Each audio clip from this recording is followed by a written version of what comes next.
The evaluation of 2026 aero ideas caused several strange phenomena to occur in sim drivers, such as inability to go anywhere near flat out in what should be high-speed bends, or difficulty spinning out on the straights under acceleration in low downforce configuration.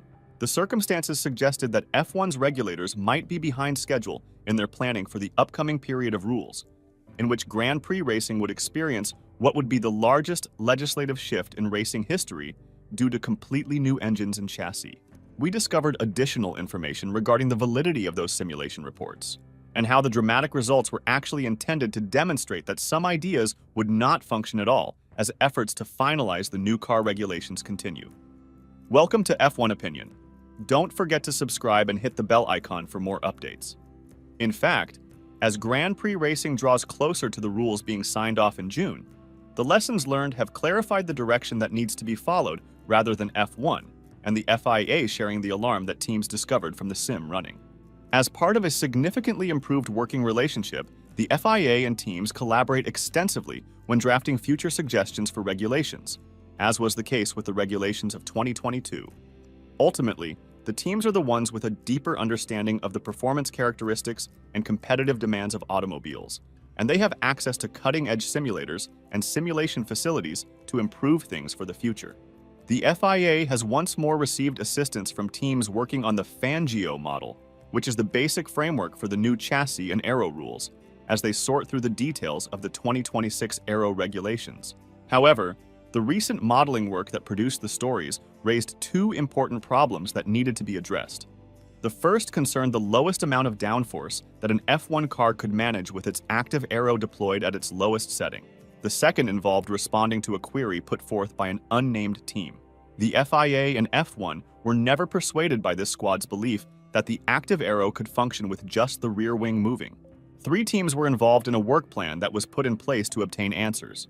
In order to assist fine-tune the components and obtain the 2 responses required, they conducted a total of 1,000 aero runs together in recent weeks.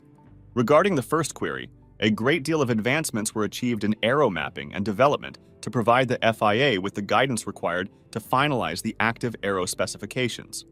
Regarding the second issue, not having a front wing that could be moved, the simulator runs, which featured those scary spins, provided a definitive response.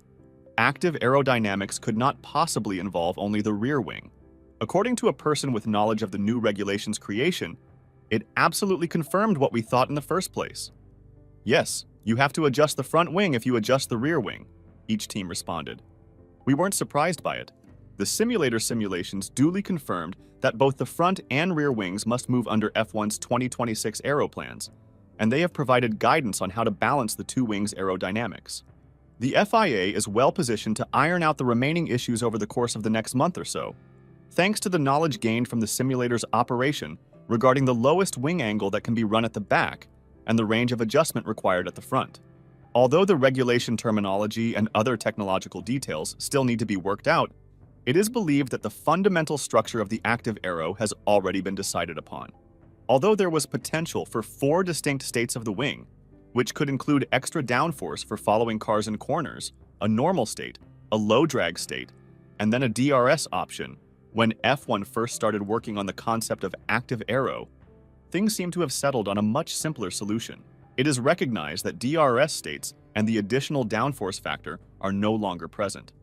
Rather, the cars will have 2 modes for the active aero, a conventional state that represents the car as it would appear when it is stationary, and a low drag condition where the wing angles are reduced. To aid increased top speed, the second state is probably going to be enabled automatically at predetermined zones around the course. However, the specifics of how this operates will need to be included in F1's sporting regulations rather than being a technical issue. Active aero zones allow drivers to fine-tune their car's performance for every circuit, exactly like DRS zones do now, ensuring that the vehicles are producing the maximum amount of spectacle and performance. Even with DRS being eliminated, opportunities to overtake on straights will still exist. Alternatively, a push-to-pass power increase known as override mode that would enable a driver to apply extra power up to 355 kilometers per hour, 220.5 miles per hour, for an overtaking was recently detailed in an amendment to the FIA's 2026 technical regulations. What are your thoughts? Let us know in the comment down below, and don't forget to like and subscribe for new upcoming videos of Formula One. Thanks for watching.